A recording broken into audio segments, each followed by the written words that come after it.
on today's Madge Unmuted. It's our third annual Christmas Songs We Hate special. A little different this year. We're going to talk about some renditions of songs that we hate, and we're going to riff on some Christmas porn movie titles, and we're going to have guests Sean Patrick McGraw and Scott Spezzano, and Sean's going to play a couple of ditties that he had written for us. Merry Christmas, Asshole, and Karen's Still Karen at Christmas.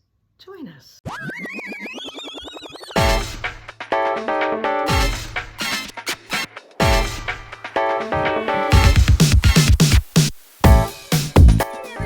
Welcome to another episode of Madge Unmuted. I am your hostess, Madge Madigan. Welcome. It is our third annual, to be precise, Christmas Songs We Hate episode with our usual suspects, but we're doing it a little different this year, so I'll let you know about that. But first, I want to introduce you to my very special guest, my very dear friend, Nashville singer-songwriter, and all kinds of other stuff, and I'll let him tell you more about it. Sean Patrick McGraw. Special, so special. And Willow. I got the hands. Willow was sound asleep until she knew that it was time for the meeting, and she's like, "Daddy, I'm ready for my close-up, Mr. DeMille." He's like, "Ready for my close-up, Mr. DeMille." Empty Madge is here. And also with us, we have my good buddy, guest, Scott Spezzano. Hello. Merry Christmas. Happy holidays, everybody. Hi, Sean. Good to see you again. Likewise. Congratulations on the little one. That's fantastic. Thank you. It is. Yes. Welcome to parenthood. You're fucked. So true. We have some good advice near the end of the show for you, I'm sure. Okay. I'm now a 61-year-old with a 3-year-old in my life, so that's fun. Wow. Yeah, man. The fuck is wrong with you people? It's like we're in competition. I know. It keeps you young. It really does. The best thing that ever happened. It's awesome. Wasn't Tony Randall like 80 or 90 when he had his first kid? 83. Wow. Yeah, like when we found out we were expecting, I thought, well, this is the most insane thing ever. So I started I literally did a Google search, men who have fathered children in old age. Right. Yeah. In old age, you're not old. I figured you did that. But just Sean, I want to tell everybody a little bit about you. Nashville singer-songwriter. We have known each other since childhood. So we go back a long ways. And what you been doing with yourself lately? Besides that, obviously. That's about it, probably. Yeah. Trying to get her to go to sleep. Just go to sleep. Been there. I do a lot of freelance work, and I have like the goofiest job, which I should say. One of them I like to, I do, what do you call it? Like I gig economy, do like a bunch of different music related gigs.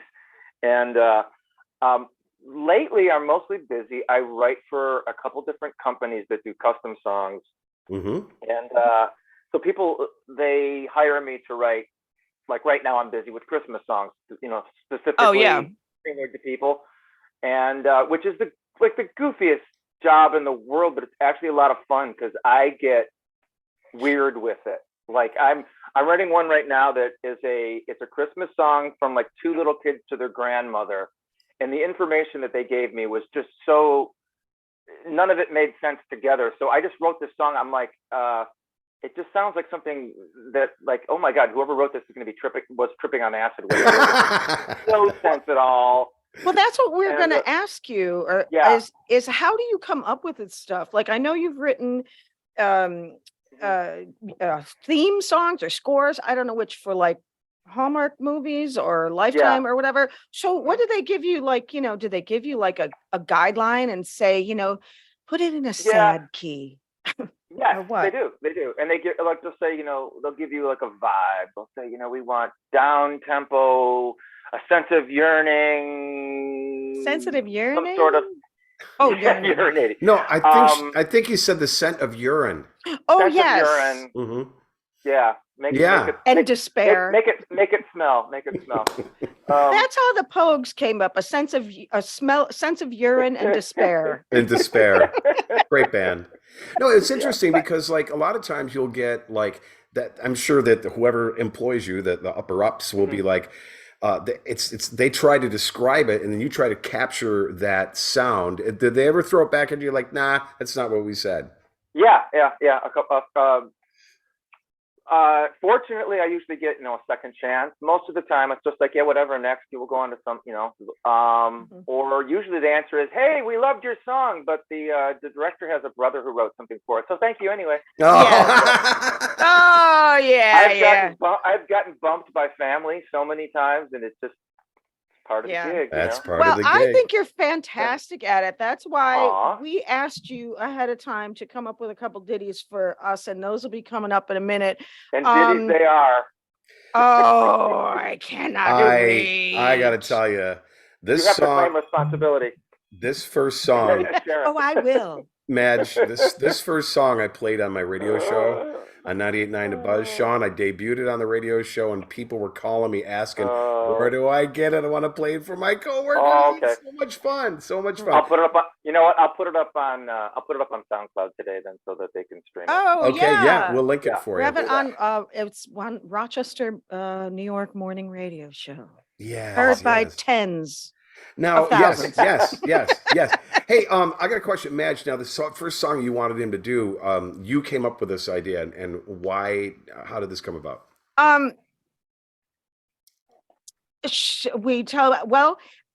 just there's a whole lot. Were you being off the cuff about that, or was I not supposed to like actually run with the ball with both those ideas? Because I thought, exactly that. Okay.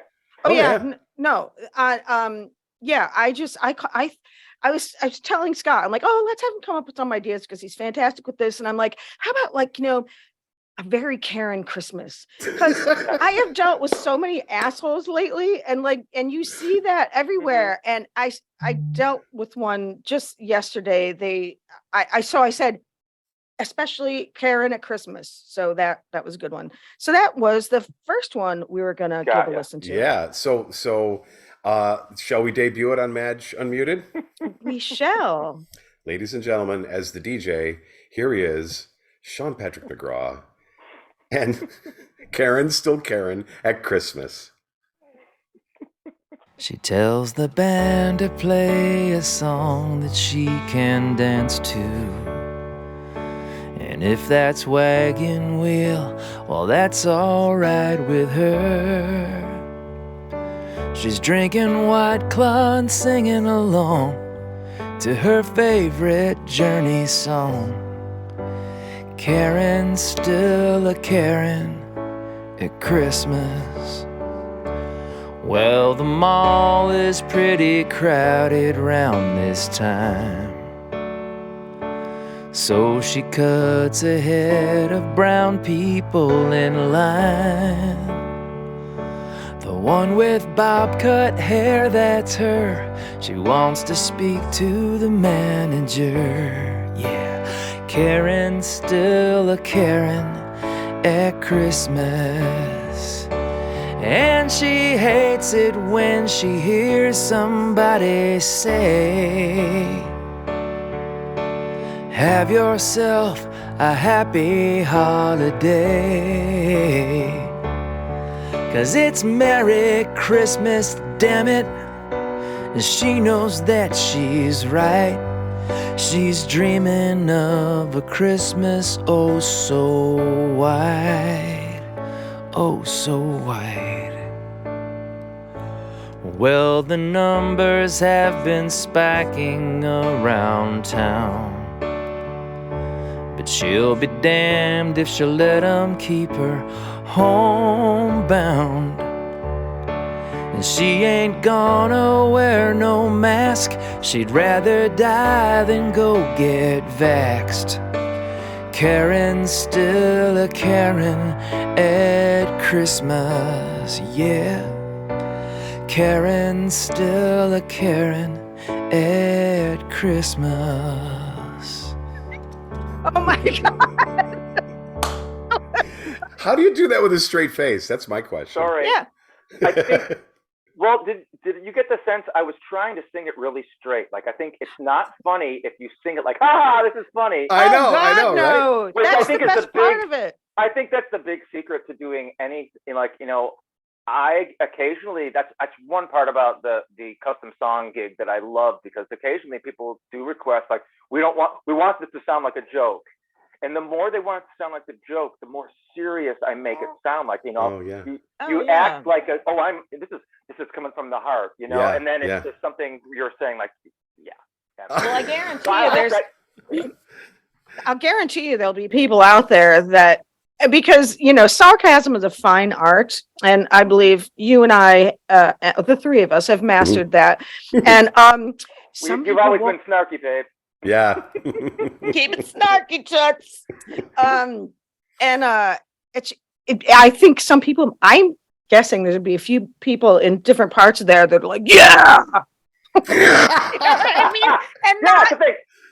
And not the way it's intended. Yeah. Exactly. They'll totally miss it. Yeah. Yeah. Yeah. And that's really, I think that's how it should go, really. Is that, Yeah.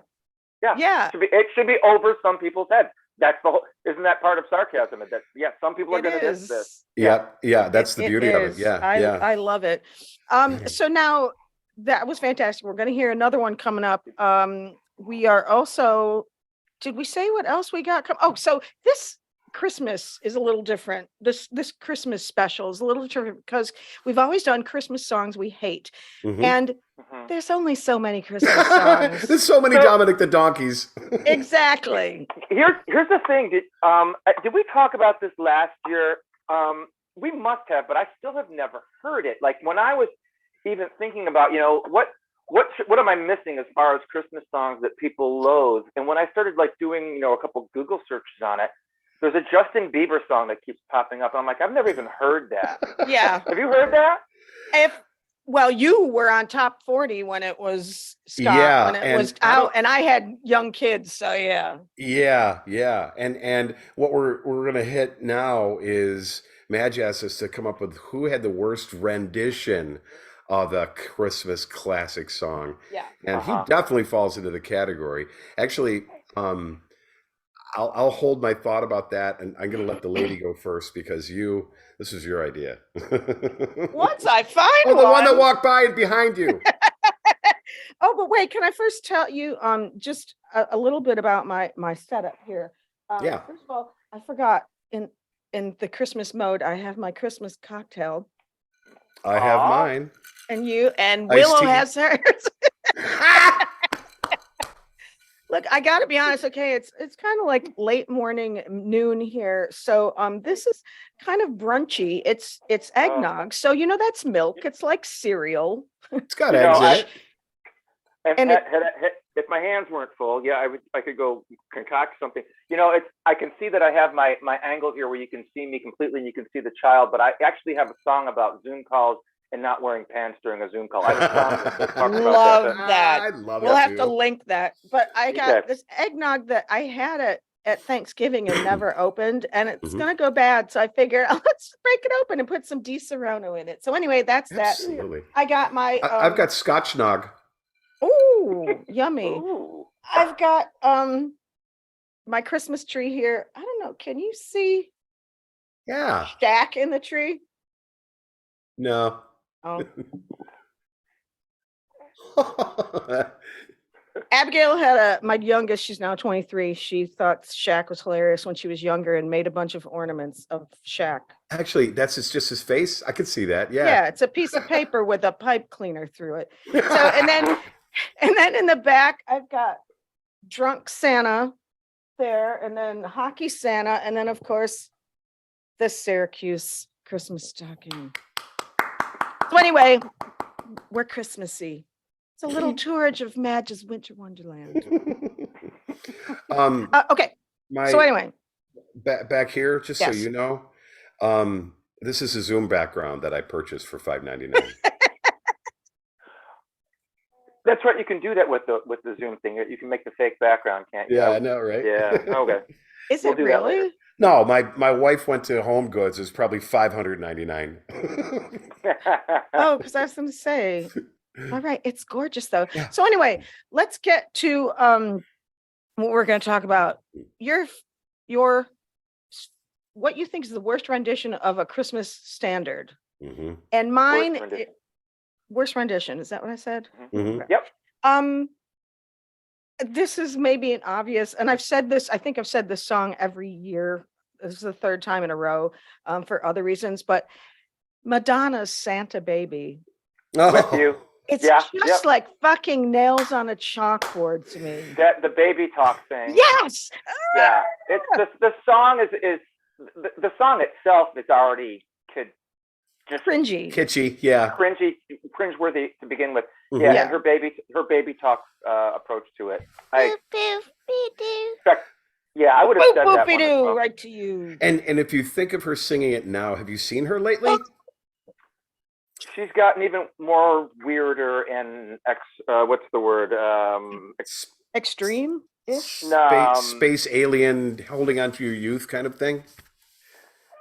Oh, that's not the word I'm thinking. She's having a crisis of some sort. This is. Yeah, but her face looks like a bowling ball, a balloon. I always say that about. I know some women that just go to town on the fillers and the Botox, and it just starts to their face just becomes like this smooth, big, round, blown up thing. Okay, I have nothing. I have no work, no nothing. You look fantastic. Thank you. Somebody's at the door. Land shark. Candygram.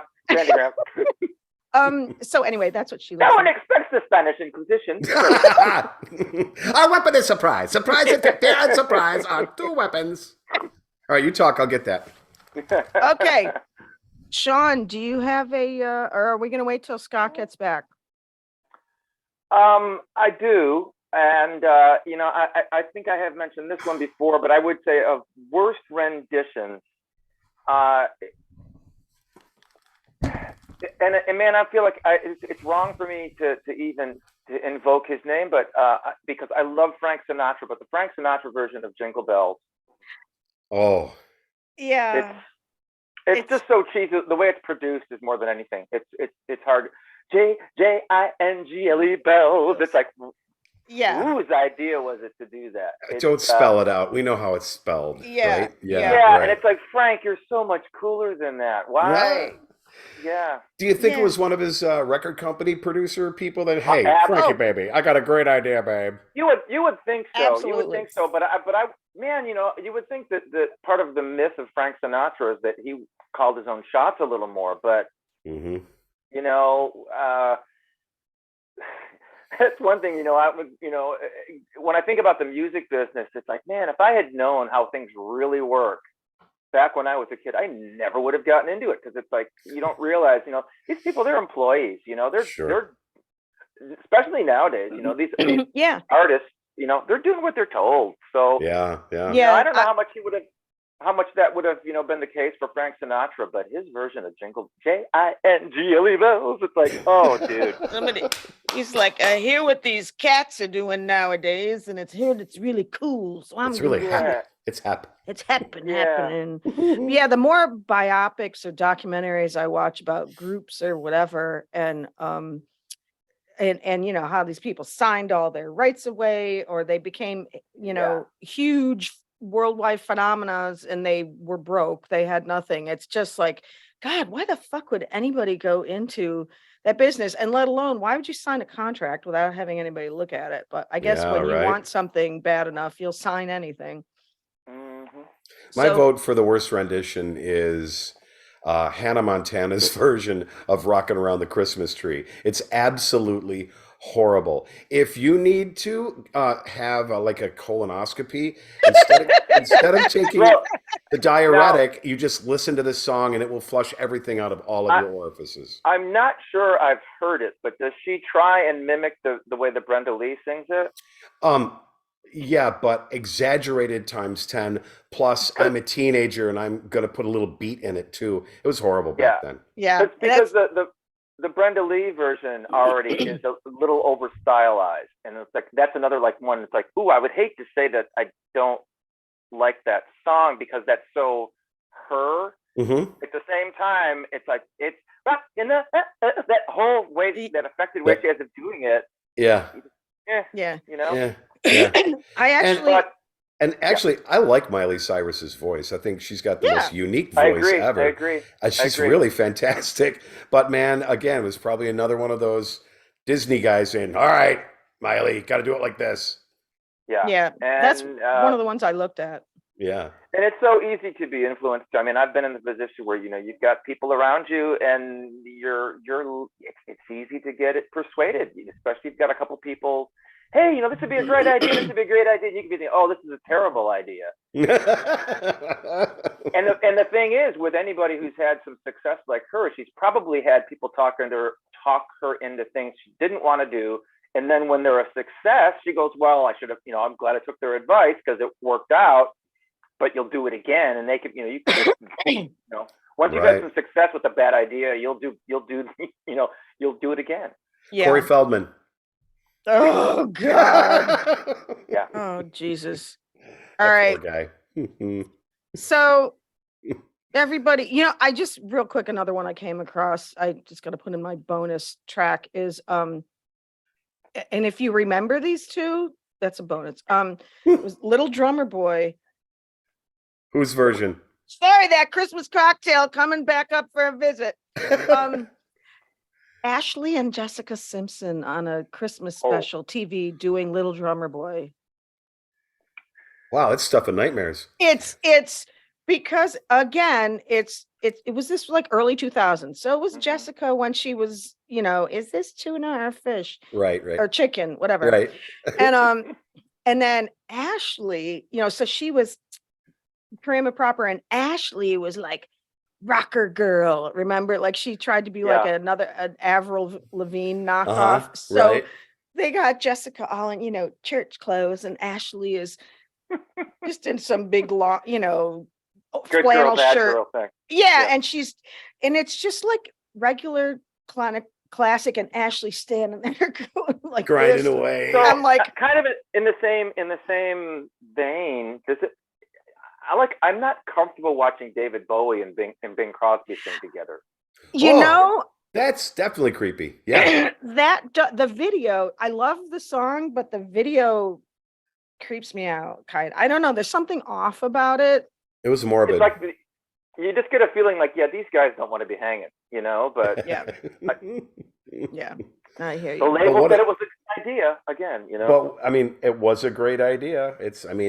And you never thought that those two were alive at the same time, you know? I know. Oh yeah, one was coming in, the other was going out. And he was shilling orange juice after that. All right. Well, speaking of Christmas songs, we got another ditty from Sean Patrick McGraw. Yeah. I cannot freaking wait to hear. And then coming up after that, we've got a little Christmas porn for you. It wouldn't be Madge Unmuted unless there was porn. It wouldn't be Madge Unmuted unless there was raunchy talk. Sean, what's this story about, this song? Madge is to blame. Again. Just like talking about people convincing you to do things against your better judgment. This is a perfect example of that. Full circle. See what I did there? Yeah, you know, because I'm so reluctant to ever. My wife will not tolerate negativity from me, and this song is definitely me being. Well, I mean, it was Madge's idea, but it is negative AF, I guess. AF. But I left because this is the Sean I knew when we were like 12 and 14. Cynical and snarky, and it's all those things. But yeah, it will be me. Like my wife would be like, she'd be like, "God, you're such a freaking humbug. You know, you just grumble about everything." And I'm like, I've been an angry old man since I was 20. So yeah, right. Well, now that you're a dad, it's going to be getting even worse. Wait till you hear Baby Shark for the 7 trillionth time. Yeah, it's going to be great. So glad I'm past that. Yes. Okay. Let's play it. Roll it. Hey everybody, it's Sean Patrick McGraw, and in honor of what has become a yearly tradition of dishing on Christmas songs that pretty much everyone loves to hate, my dear friend Madge suggested a couple of song titles and said, Sean, you're a songwriter, you could come up with something with one of those titles or both of them, couldn't you? And against my better judgment, I did. So I just want everyone to know that this is all her idea. But I hope you feel me on this one. It goes like this.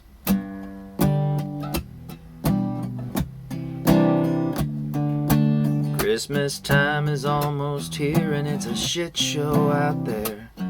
There's a line to get into the mall about a mile long. Don't these fucknuts realize you can get all of this shit online? Whip out that old credit card, everybody sing along. Here are the words to a tired melody that just says what I want to say. Hey, Merry, Merry, Merry Christmas, asshole. God, I hate this fucking time of year.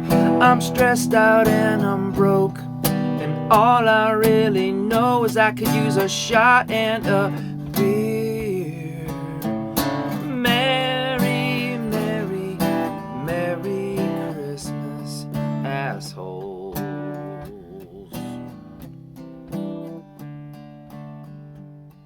It's a happy song.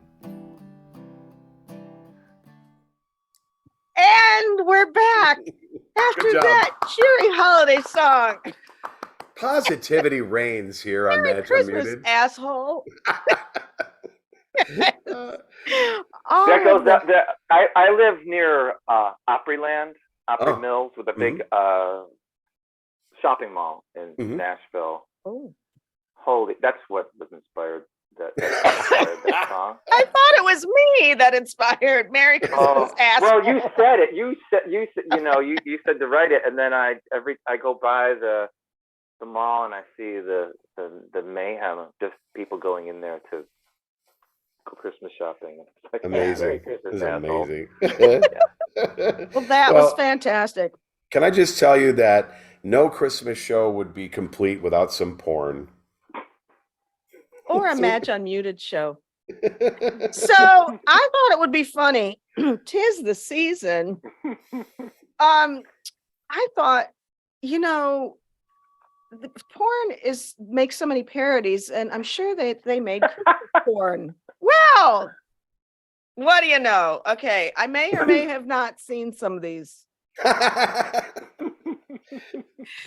There's some titles that you said you were going to go Here are through. some titles that I perused online, and I'm keeping it I'm keeping it, what is it, PG-13 or NC, whatever. Okay, so here's a few. I mean, okay, All I Want for Christmas is a Gangbang. That's pretty, okay, Christmas Carol. Oh, like the girl? Carol. Yeah. All I want for Christmas is a gangbang. Oh wait, I have some really entertaining ones. I'll just run down. Give it to me.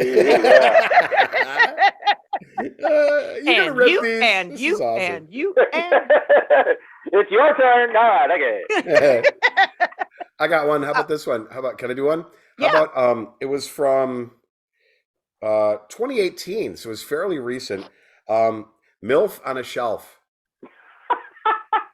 Okay, I was going to say that one. Oh, you were? Oh. But that, I think, is my favorite. Oh, it is. I just think it's hilarious, but it's okay. That sounds like it should be kind of R&B-ish. Won't you be my MILF on a shelf? Baby, you my elf. Let's get it on. It should be up there with who did Backdoor Santa? Was that Oh, James Brown God. or some old blues Bon Jovi did a version of it, I think. Oh, that's how I really? even heard of it. Yeah. Well, the dirty what we mentioned it on a show last year, I think. But just real quick, Dirty Santa, Drunk Sex Orgy, Winter Wonder Bang. Here Comes Santa, Miracle on 69th Street,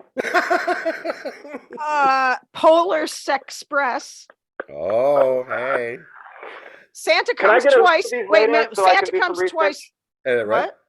Can I get a list of these so I can do some research after this? And just sure. Yeah. I'll email it to you. Santa Comes Twice. Santa Comes Again. Santa is coming all over town. Those are 3 separate ones. He's busy. Spank. But okay. This one, I don't get. Silent Night. Hardcore for the holidays. maybe it's a montage. I think that's an oxymoron, like jumbo shrimp. Well, but let me tell you, hardcore for the holidays. All right, I'll give you my 2 more of my favorites, and then Sean, I want to see if maybe you can come up with a little ditty for either of these. Okay. This one. From 2014, here's your Christmas bonus. Here's your Christmas bonus. And the classic from 2012, Ghost of Christmas Ass.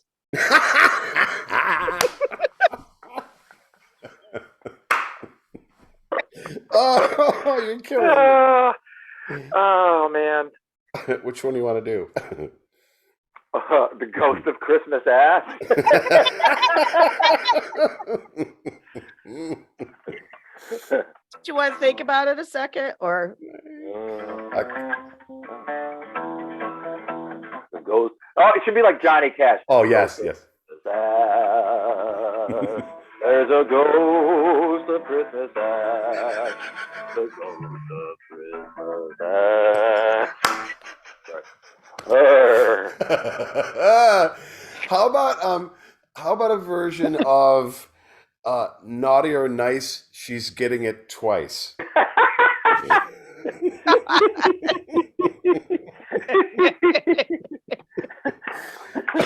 Oh, wait. Twice. Naughty or nice, you're getting it twice. What are you saying? I'm sweating. I'm so hoping for stocking stuffers. Stuff my stocking. Oh gosh. Thanks, Sean. That's awesome. Thank you. I'm like, okay, now why am I the only one without a beverage? What the hell? Oh my! After that. Yeah. Oh, what fun it is to sing porn titles. Yay! We may have to do that next year. On a Madge Unmuted show. You know, I listened to a podcast the other day with Terry Gross interviewing Steven Spielberg, and she, for whatever reason, brought up how that there was a porn parody of Saving Private Ryan. And I forget under what context she brought it up, and I was like, how bizarre is this? I'm listening to NPR, and she's basically quoting porn titles, and that was wow. Yeah.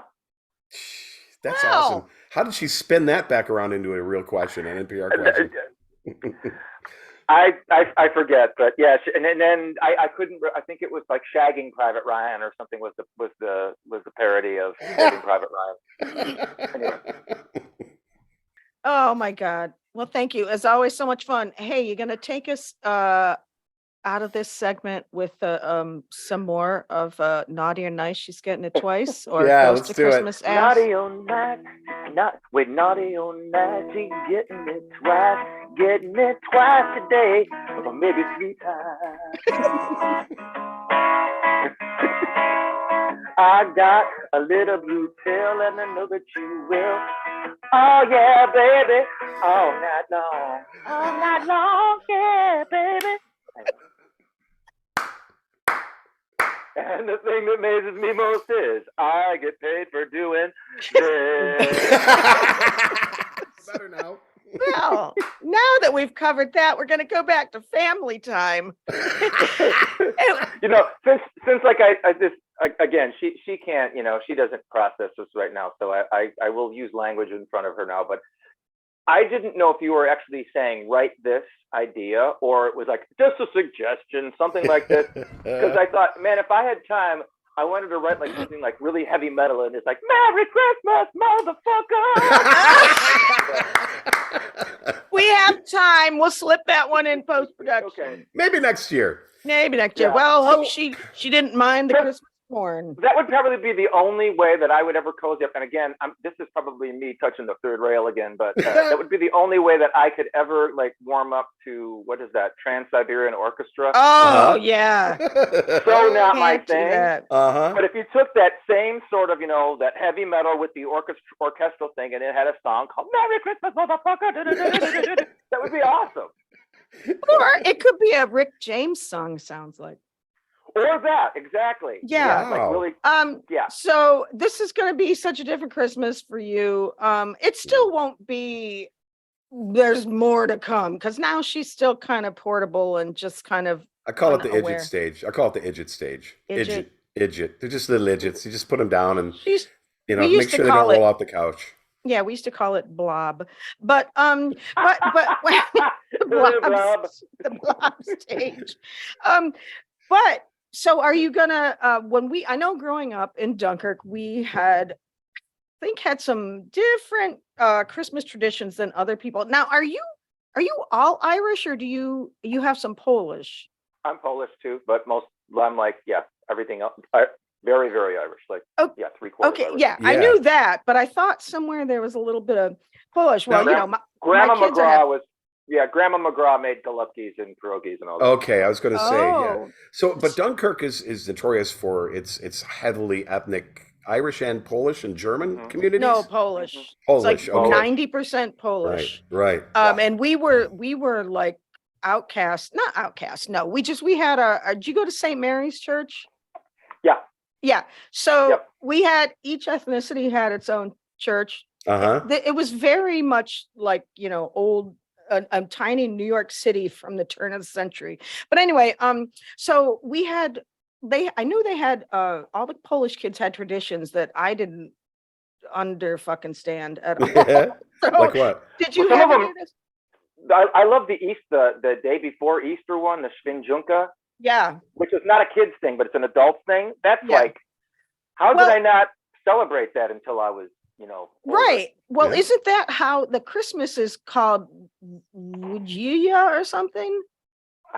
It's like Wigilia. It's basically like a Christmas feast. It's kind of like Spezzano, the seven fishes. The seven, the the feast of the Italian seven fishes. feast of the seven fishes. Mhm, This is right. this also is a feast with just fish, no meat. Mhm. And I don't know if you remember story, Sean. I know my dad would be in January turning 100. So he experienced things, but he used to tell us about the Polish people. It was a tradition that before the feast, like the day of or whatever, you would buy a carp and keep it in the bathtub. And as a pet? No. Oh. Until you killed it and ate it on Christmas Eve. But all the old Polish ladies, they go down to Hellwig's fish market or just catch them off the pier, and they would keep the fish in their bathtub. Oh my God, that's And so then cool. kill it and eat it. Yeah, really cool. And the what's the other thing? The Oplatek, whatever. The wafer you pass around. It's basically like a big communion wafer. Oh, communion wafer. Yeah, Mhm. everybody I do breaks remember that. Yeah. breaks off a piece, and you Like say a giant so. like a giant Pringles. Yeah. See, but in our Irish family, it was just like, and me being the youngest of 6 kids, and they were mostly all in like high school and college by the time I was, you know, cognizant. So it was just a big eating and drinking fest, and then you go to midnight mass drunk, and then Midnight you come mass home was Love it. and then you come home and drink some more, and then there's little Peg who wants to wake up at 6 a.m. and open presents at 6 years old. Sick. That's sleeping in on Christmas morning. Good God. Oh, Yeah. I know. Well, It's like that's 3 what a.m. I would be maybe. up at 4, but they would like, okay, just hold off till 6. And then there's pictures of everybody all bleary-eyed on the couch, and I'm all like, So anyway, well, I was going to ask you, Sean, did you guys on your Christmas stocking? One of the traditions in my family was to have an orange in the toe. Always. Yeah. Or the little tangerine sweeties or whatever, those little, and walnuts. Little cuties. Oh, and walnuts. Oh yeah, and walnuts. My father's sister had moved to Florida after, they all grew up in Dunkirk, and in the 60s she moved to Florida and sent us a crate of oranges every year. And then my parents, we knew they were there, and then they'd be sitting on the counter, and the next thing you know, they're in our stocking. Geez, Santa Claus must have come in and borrowed some of the oranges from Aunt Helen. I think there was a practical reason for that, like that just to keep you eating citrus during the winter time, so that was it a health thing? I think. Yeah, right. Yeah. So you didn't get scurvy. Scurvy, yeah. So what's your first Christmas going to be like with the little one now? How old is she? She turned 14 weeks as of yesterday. Oh wow. We are going back to where she was conceived. We're going to Paris. Oh. Yeah. Thank God it wasn't that Denny's in Batavia. Woo. Well, it was funny because that'd be a letdown. Last year at Christmas, my mom's birthday is 2 days after Christmas. I would say, is Mom going again? So yeah, my whole family went. My sisters, their significant others. I have a sort of an adopted brother. We're all meeting in Paris, and we met there last year. It was my mom's 80th birthday, so we were there to have Christmas together and then celebrate her 80th birthday. And then a couple months later, when we let everyone know that we were having the baby, everyone's like, "Oh my God, how far along?" And we're like, "This far along," and like, that happened in Paris, didn't it?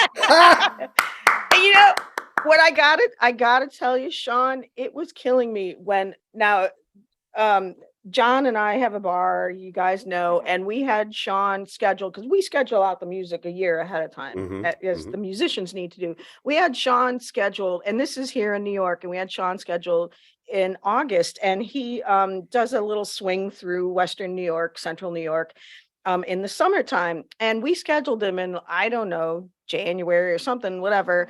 And then come around, I don't know, May or something, he's I get a text and he's like, "I'm afraid I'm going to have to cancel because I can't be too far away from home because I'm going to be a dad." And I was like, what? But he's like, I haven't said anything. And I knew, but also I was aware that he hadn't said anything online. So I'm like, oh, fuck, I got to keep this under my hat, where, I wanted to be like, oh my God, Sean McGraw. Well, not Sean. Pick a little, talk a little, pick a little, talk a little. Yeah. Oh my God. Bye, Birdie. Yeah. Anyway. No. Yeah, I kept that one under my hat for you, Sean. Thank you. You're welcome. It was fun to seriously surprise some people. Like, we had some pretty good friends who had no idea. And we didn't tell anyone that my wife was expecting. And then it was like one day on social media, "Hey, we have a baby." Yeah, I remember that. And I was looking at people's comments, and I wanted to be like, I knew. But I was like, yeah, right. Nana boo boo. So, I just take it all in, man. Take lots of pictures and enjoy it. It's just magical when you got a little one. This will be our third little Christmas with Ellison, and she's really into it this year. This is the first year she's like, gets the whole Santa Claus up on the shelf and all that kind of stuff. Yeah. Oh, well, with my little ones, it'll be the 28th Christmas. So I'm waiting for grandchildren, but I'm not in any hurry. Nobody's. What would Mommy like this year? Scotch. Yes. Oh, wait, I got to tell you, Sean, I went to the Christmas party at Shorewood. There was a benefit at the country club, and there was one of those raffles, and people they said that it was a Chinese raffle, but that's not cool now. But it's where you just buy all the raffle tickets and you put them in the bags for the things. Yeah. And the three things that I all put tickets in the bag, I won, and they were gift baskets with big bottles of vodka in them. Nice. Yeah. Oh, and also one other thing. So, like I said, Sean and One thing I never noticed in all my years of going to Coughlin's is that there in the back in the showcase is an autographed hockey jersey of Sean Patrick McGraw. Oh, is that where that went? Yes, men's league hockey royalty. Wow. We auctioned that off. I played in the Pat Coughlin Memorial Tournament, and then took that jersey and signed it, and they auctioned it, and I didn't realize it went back to Coughlin. So that's pretty funny. Cool. That's cool. It's on display. Great. So speaking of that, of what I don't know, but thank you so much for joining us. Merry Christmas, Sean. Merry Christmas to you guys. To you and your family. Christmas. Hope you have a beautiful, beautiful, beautiful time and take lots of pictures. Yes, and no more kids. And Merry Christmas to everybody out there, and we'll see you after the holidays on the next episode of Madge Unmuted. Don't forget to subscribe. Bye. Cheers. Cheers. Cheers. That bottle up there. Whee.